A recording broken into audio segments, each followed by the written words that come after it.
Magandang umaga mga bata. Ngayon, bago tayo magsimula, ay naaaring ko bang hilingin kayo na tumayo para sa ating panalangin. Napagpala namin ang Diyos namin ng kapangyarihan sa lahat ng nasa langit.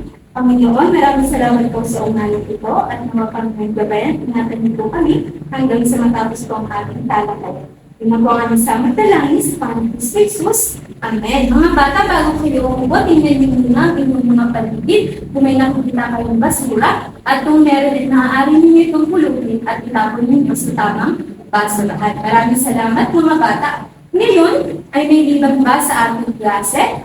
Magaling mga bata at walang liban ngayon sa ating klase. Ngayon mga bata ay may inihanda akong mga alituntunin natin na dapat nyo sundin sa oras ng ating klase. Na pinamagatan kong laro na kung saan may mga ibig sabihin ang mga letra na ito. Ang letter L, laging sumunod sa paninto. Letter A, aktibong makilahok sa aralin. Letter R, rumispeto sa guro at kaklase. Letter O, organisado sa gamit at gawain. Malinaw ba ang ating alituntunin mga bata sa araw nito? Yan, kung gano'n ay mahusay kayong lahat. Ngayon, kapag kayo nagpapahinga, minsan naiisip ninyo na kayo ay maglaro. Tama ba mga bata? Yan, gano'n. Ngayon, ano yung mga laro na alam na ninyo?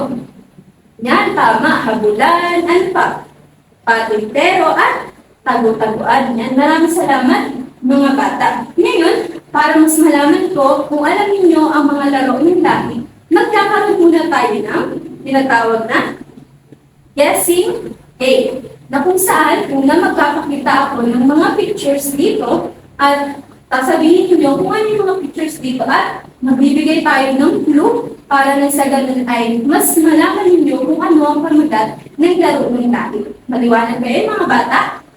Kung gano'n, simulan na natin. Sa guessing game number 1.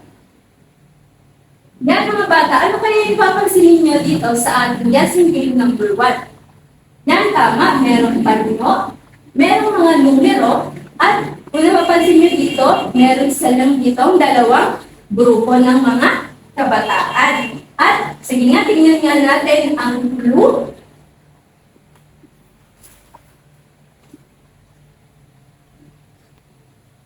Yan, pakibasa nga natin lahat mga bata. May panyo at dalawang grupo. Tatakbo kapag tinawag ang numero. Alam niyo na ba mga bata kung ano ang larong lahi na ito? Yan, napakahusay mga bata. Ito ay laro ng agawan panyo. Sige na, sunod natin ang guessing game number 2. Yan, ano naman napapansin niyo dito mga bata? Yan, naghusay. Meron tayong tsinelas at meron tayo dito lata. Tingnan nga natin ulit ang clue natin dito. Pakibasa ulit natin ang sabay-sabay mga bata. May gamit na tsinelas para patumbahin ang lata na binabantayan ng preso. Ano kaya ito sa palagay ninyo mga bata? Napakahusay ninyo. Ito ay tumbang preso. Yan, ang galing. At ang panghuli natin mga bata, ang guessing game number 3. Yan, ano naman yung napapansin ninyo dito mga bata? Yan, magaling. Merong dalawang bata. Yan, nakataas ang kanilang paa at kamay. Tingnan nga natin kung ano ulit ang clue natin dito. Pakibasa nga natin ulit. May dalawang tao na magtataas ng paa o kamay tapos tatalon ng iba. Yan. Ano kaya sa palagay ninyo itong ating pangatlong guessing game number 3? Yan, tama mga bata. Ito ay duksong tinik. Magaling mga bata, palakpakan naman ninyo ang inyong mga sarili at na hulaan ninyo ang ating iba't ibang guessing game ngayong araw. Magaling mga bata, ang mga larong ito ay bahagi ng ating kultura. Ngayon, ang ating pag-aaralan mga bata ay pinamagatang ang kultura ng ating komunidad. Kaya di ba yung mga laro ng lahi. Ngayon mga bata sa ating pagkatapos ng ating talakayan, Mamaya ay natutukoy na ninyo ang mga larong pisikal na bahagi ng kultura ng ating komunidad. Letter D, kung ipapakita ang wastong galaw sa pagsali sa simpleng laro Pilipino. At letter C, panghuli, napapahalagahan ang pakikisa-isa at paggalang habang nakikilahok sa mga gawain. Naunawaan niyo ba yan, mga bata? Yan, mabuti naman kung ganon. Ngayon, para mas makita ko na alam niyo ang mga larong lakit natin dito sa Pilipinas, ngayon ay magpapakita naman ako sa inyo ng mga salitang binulog at uuin ninyo. At maaari kayong mga bata magtaas ng kamay kung hihirapan kayo sagutin. Sige nga. Dako na tayo mga bata sa word scramble activity. Alam niyo ba, familiar ba kayo sa word scramble activity? Na kung saan ito ay mga salita na binulong natin ng magkagulo-gulo sila at inyong aayusin. Handa na ba kayo mga bata? Sige na, simulan natin sa pagbuna. Ano kaya sa palagay ninyo ito? Sino ang nakakaalam ng ating unang salita? Sige nga, Lalay. Yan, mahusay. Ito ay patintero. Sino kaya gusto maglagay dito ng salitang patintero? Sige, Andrea. Sige, ilagay na natin.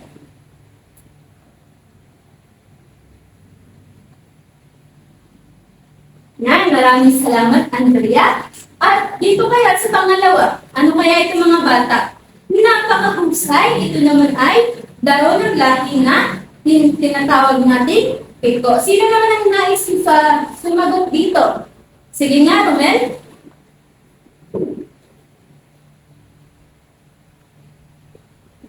Yan, salamat Romel at naiayos mo ang ating pangalawang larong laki. At dito naman kaya, sa palagay ninyo mga bata, ano kaya ito? Yan, nais nyo bang bigyan ko kayo ng clue para mas maunawaan nyo kung ano ito? O, sige nga, kung gano'n, mga bata ito ay may tali. May tali ito at ang klase nito ay pa-triangle na gawa sa kahoy at tinatali ito at itinatapon sa ibaba. Nasa ganun na ikot-ikot ito. Alam niyo na ba mga bata kung ano ito? Yan, napakahusay ninyo mga bata. Ito ay trompo. Sino naman ang nais na ilagay dito ang salita? Sige nga, Marvin.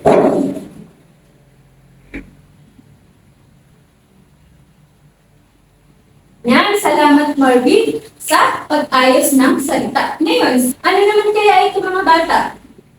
Yan, tama. Ito naman ay luksong baka. Sino naman ang nais na pumunta dito sa unahan at buuin ito? Sige nga, Aral.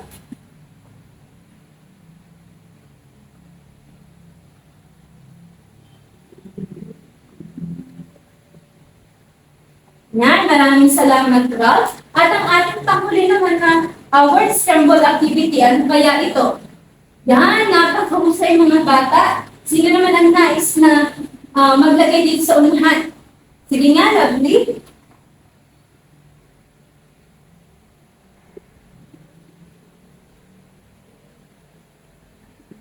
Yan, palakpakan ninyo ang mga bata ang inyong sarili at naunawaan ninyo ang ating mga word scramble na activity natin ngayong araw. Palakpakan naman ninyo ang inyong mga sarili. Ngayon naman mga bata ay para mas malaman ko na alam niyo kung paano ito laruin ang ating mga laro ng lagi, ay magpapakita naman ako ng mga larawan o mga pictures at sasabihin niyo kung anong laro ito. At ay papaliwanag ninyo sa akin sa simpleng paraan kung paano ito nilalaro. Kapag nilalaro ninyo ito sa inyong mga tahanan. Sige nga, unang picture natin ay ito. Nakikita niyo ba ang ating larawan mga bata? Yan, mabuti naman po. Ganon. Ano kaya sa palagay ninyo ito mga bata? Yan, napakahusay. Tama kayo mga bata. Ito ay patintero. Sino ang kapag sabi nito sa akin kung ano ang patintero? Sige nga, Lalay. Yan, tama si Lalay. Ang patintero ay darong may bukid sa lupa at hinaharang ang dumadaan. Palakpakan naman natin si Lalay. Sunod na natin pangalawang larawan. Ano naman kaya ito mga bata? Yan, tama kayo mga bata. Ito naman ay luksong baka. Sino naman bigay sa akin kung ano ang luksong baka? Sige nga, Andrea. Tama din si Andrea. Ang luksong baka naman ay laro na tumatalon sa likod ng payak na nakayuko. Yan, palakpakan din naman natin si Andrea. Napakahusay na at ng mga bata ngayon sa araw nito. Ngayon, sa pangatlo natin, nakikita niyo ba ulit ang larawan na ito? Yan, tama ulit mga bata. Ito naman ay piko. Sino naman ang gustong magbahagi kung ano ang piko? Yan, sige nga, Romel. Yan, napakahusay naman ni Romel. Ang piko naman daw ay larong tumatalon sa mga kahon gamit ang isang paa. Yan, napakahusay din ni Romel. Palakpakan din natin siya. At pang-apat nating larawan ay ito. Yan, ito yung kanyang sinasabi ko. Yung may tinatali, tapos tinatapon dun sa baba para umikot yung isang bagay. O ano nga po ulit ito kung natandaan nyo? Yan, napakahusay yung mga bata. Ito naman ay trompo. Sino naman ang gusto magbahagi? O sige nga, Lovely. Napakahusay. Ang trompo naman ay laruan daw na umiikot. Ano pinapaikot ito gamit ang tali. Yan, napakahusay ni Lovely. Palakpakan natin mga bata. At panglima, ito, nakikita niyo po ulit. Yan, ano kaya ito mga bata? Napakahusay. Ito naman ay taguan. Ano kung napapansin niyo, di ba? Nakagalan siya sa puno. Yan, tama mga bata. Sino naman nakakapagbigay nito? Sige nga, Romel. Yan, tama. Ang tagu-taguan daw ay larong nagtatago ang mga bata at hinahanap ng taya. Yan, magaling, Romel. At alam mo ang laro na yan. Palakpakan naman ninyo inyong mga sarili at alam ninyo at nawawaan ninyo ang mga larong ito. Ngayon naman mga bata, alam kong nalaman na ninyo at naunawaan na ninyo ang mga laro na ipinakita ko. At ngayon, hahatiin ko naman kayo sa 5 grupo. Na kung saan bibigyan ko kayo ng assign na laro. Tingnan natin dito.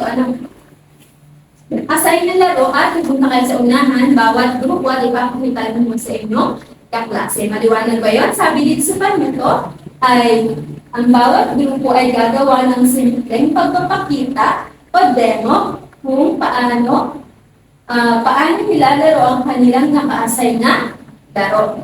Ito yung mga group. Grupo 1, patintero. Group 2, luksong baka.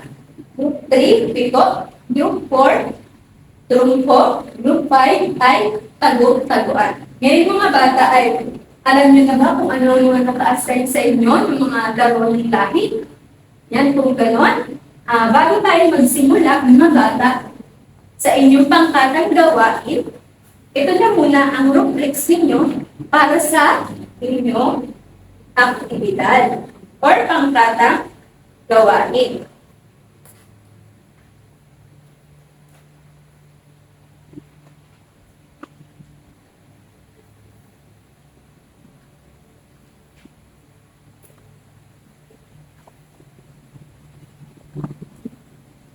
Ayan, ito naman mga bata, bago kayo magsimula sa inyong pangkatang gawain, narito na muna ang rubrics para sa group activity natin. Meron itong pamantayan, nagpapakita ng laro, tama at malinaw ang laro. Meron ito 5 points. At pangalawa, pakikita ng grupo. Lahat ng miyembro ay nagpipilagok at nagtutulungan. Meron naman itong 5 puntos din. At panghuli, disiplina at pag-uugali. Meron naman, sabi naman dito, sumusunod sa pagmuto at nagpapakita ng paggalak habang gumagawa. Meron naman itong 10 points. At ang kabuuan naman nito ay 20 points. Handa ba kayo mga bata sa inyong pangkatang gawain? Yan, sige nga. Dahil handa na kayo, sige tawagin natin ang group 1 sa unahan.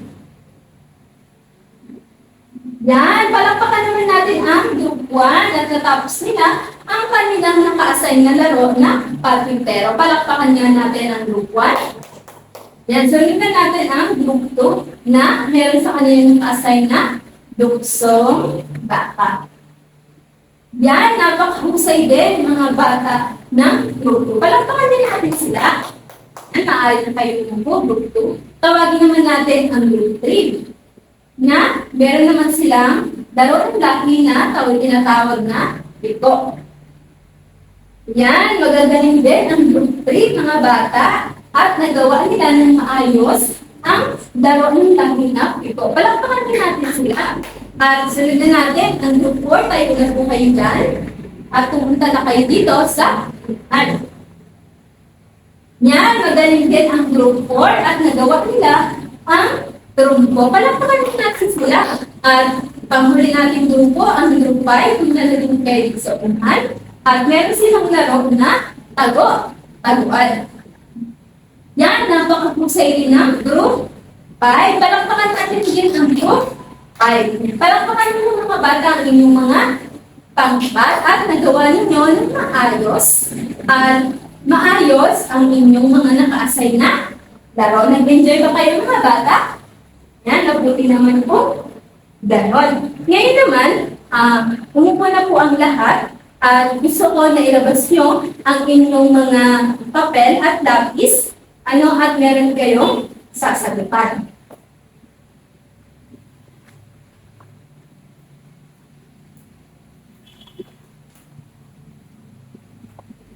Pakilabas na po ng inyong papel. Yan. Ito ay sasagutan ninyo sa isang papel. At makikinig kayo sa akin. Dito sa 5 nating puntos.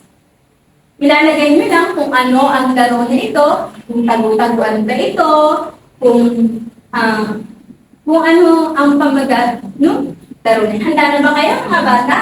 Sige nga, simulan natin. May batang nagtatago habang hinahanap siya na taya. Naintindihan niyo ba mga bata? Sige nga, isulat ninyo sa number 1. Okay, number 2. May dalawang grupo na may gupit sa lupa at hinaharang ang kabilang grupo. Ano naman kaya ito mga bata? Sige nga, makasulat din ulit sa inyong papel. Next natin ang number 3. May larong tumatalon sa mga kahon gamit ang isang paa. Alam niyo na rin ito. Dahil dyan, isulat ninyo ulit sa inyong sagutan papel. At pang-apat, may laruan ng umikot gamit ang pisik o tali kung tawagin or lubid. At pang-lima, may batang tumatalon sa likod ng kaklase na nakayuko. Ayan, pakasulat ng mga bata sa inyong sagutan papel. Ay, tapos na ba? Yan, kung gano'n, ipasa na po ninyo sa akin. Yan, maraming salamat mga bata sa inyong participation ngayon. Ngayon naman mga bata sa ating mga ginawa ngayong araw, nakakatulong ba ang larong Pilipino sa inyong katawan? Bakit kaya? Sige nga, dali. Yan, tama, dali. Dahil nakakapag-exercise tayo nang sa ganun ay nagiging malakas ang ating mga katawan. Palakpakan naman natin si dali. At sunod, ano ang natutunan ninyo habang naglalaro kasama ang iba o diba? Kanina ay nagkaroon tayo ng pangkatang gawain. Ano kaya yun ang inyong naramdaman? Yan, sige nga Andrea. Sabi ni Andrea, naging masaya daw siya at natuto daw siya na makipsama at makipagkaibigan. Yan, salamat sa iyong pagbabahagi, Andrea. Palakpakan natin siya. At sunod, bakit masaya maglaro ng larong Pilipino? Sige nga, Ronel. Yan, dahil sa ganun, kahit na wala tayong gadgets o cellphone, tablet, or computer, kung anumang technology, ay nagiging masaya pa din tayo. Tama ba mga bata? Masaya ba kayo ngayong araw dito? Yan, mabuti naman po. Ganon. At ano naman ang natutunan ninyo sa ating aralin ngayon? Sino ang nais magbahagi? Sige nga mga tatlong bata ngayon. Sige nga, Romel. Yan. Tama, masaya ako na marinig ko ang natutunan niya. Palakpakan natin siya. Sino pang nais magbahagi? Sige nga, Marvin. Yan. Napakahusay din ni Marvin. Palakpakan din natin siya. At panghuli natin sino ang nais magbahagi. Yan, si Sophia daw. Sige nga, Sophia, tayo ulit ikaw dyan. At i-share mo sa amin, ibahagi mo ang natutunan mo dito sa aming klase. Yan, natutunan daw ni Sophia na ang larong Pilipino ay bahagi ng ating kultura at nakakatulong sa ating kalusugan, pakikiisa, pakikiibigan, at ang ating nasiya. Parang makadaman natin si Sophia sa kanyang napakagandang kasagutan. Yan, alam kong marami kayong natutunan mga bata sa ating tinanakay ngayong araw. Ngayon, na mga bata ay tandaan natin na ang kulturang Pilipino ay makulay, masiyahin at puno ng bayanihan na sumasalamin sa kasaysayan ng pagiging malikhain at pakikipagkapwa. Ang mga tradisyonal na larong Pilipino o laro ng lahi ay mahalagang bahagi nito na nagtatampok ng litse at pagtutulungan. Tulad na nga kanina ng mga nabanggit natin, natumbang preso, trumpo, at ano ba, tuksul-tinig, piko, sipa, at marami pang iba. Ano mga bata, naunawain ba ang ating pinag-aralan ngayon? Kung gano'n naman mga bata, dumako na tayo sa ating huling gawain.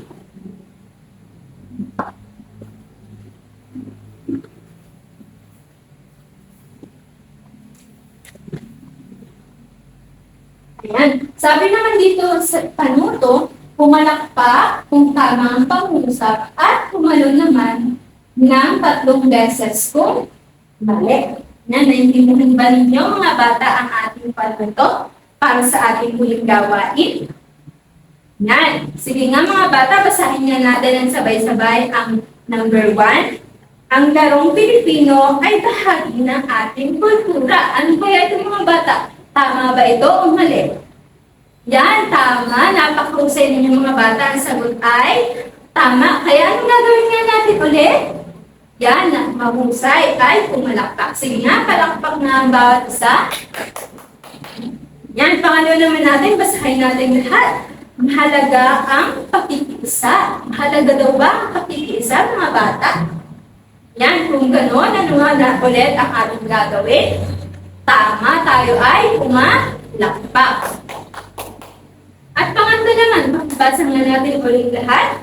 Pwedeng mandaya sa laro para manalo. O pwede daw bang mandaya sa laro para manalo? Yan, tama. Ito ay, anong gagawin natin kapag mali ang pangusap? Tumalon daw na ilan yung beses? 3. Sige nga, pakita nga natin ang pagtalo natin ng 3 beses. Ready? 1, 2, 3. Yan, mahusay mga bata. Ngayon, pang-4, pwedeng mag-away kapag natatalo. Pwede daw ba kayo mag-away kapag natatalo kayo sa laro? Yan, mali din. Kaya ano natin gagawin natin ulit? Tataling tayo ulit ng 3 beses. Sige nga. 1, 2, 3. Yan, mahusay mga bata. At basahin natin ang panlima. Yan, basahin natin. Ibinagalang ang kakampian, kalaban. Ano kaya yung mga bata? Tamang pangungusap o maling pangungusap? Yan, mahusay mga bata. Ito naman ay tamang pangungusap. Kaya ang gagawin natin, sige nga mga bata, sabay-sabay tayo na pumalakpak. Yan, mahusay mga bata. At nalaman ninyo ang ating mga aralin ngayong araw. Salamat sa inyong pagkasasyon. Ngayon mga bata, para sa inyong takdang aralin, sabi dito, bumuhit ng paborito mong larong Pilipino at gulayan ito. Yan. At bago dyan, ito na muna ang inyong rubrics para sa inyong takdang aralin.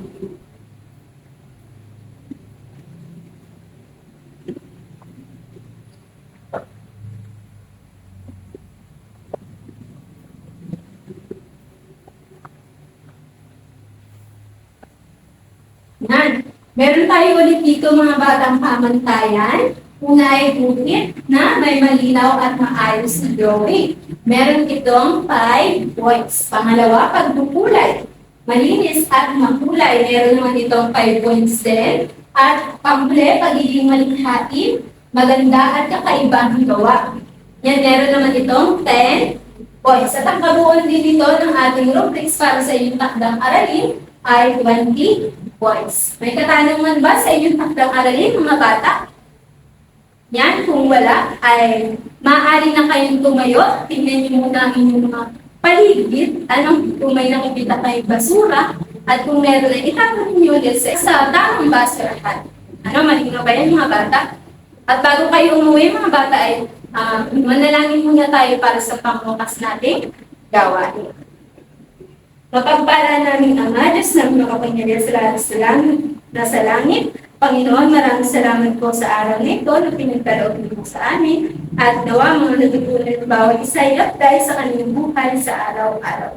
Ingatan niyo po sila sa kanilang pag-uwi, sa kanilang tahanan. Ilang po ang samot na namin sa Panginoon Jesus. Amen. Amen. Dahil wala na kayong katanungan, salamat mga bata sa inyong pakikinig. Yun lang mga bata at paalam sa inyong lahat.